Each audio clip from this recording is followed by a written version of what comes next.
Calculating cubes of decimal fractions. Recall the method of obtaining the cube of a number. To calculate 4 cubed, we multiply 4 3 times 2. That gives us 64. We follow the same method to calculate the cube of a decimal fraction. Let's find the cube of 0,3. We expand the expression. We convert the decimal fraction into a common fraction. We multiply the numerators separately and the denominators separately.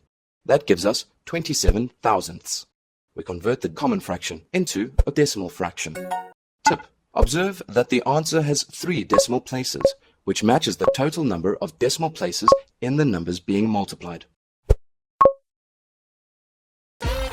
Need more help?